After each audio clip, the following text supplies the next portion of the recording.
এই রমজান বড় দামি একটা মাস। কবরের আযাব বন্ধ, জাহান্নামের দরজাগুলো বন্ধ।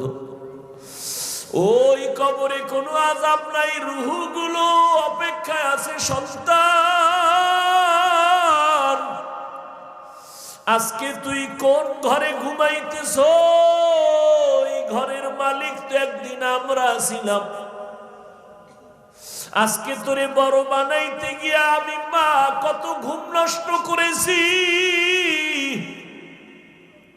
না খাইয়া বাবা তোমারে আমারে খানা খাওয়াইতে এত কষ্ট করে বড় বানাইছেন। ওই মা বাবাকে ভুলিয়া তুমি কেমনে ঘুমাও রে বাবা? ওই মা বাবার জন্য তৈরি হও, কবরে সওয়াব পৌঁছানোর কি ব্যবস্থা করবা। রমজান আসছে।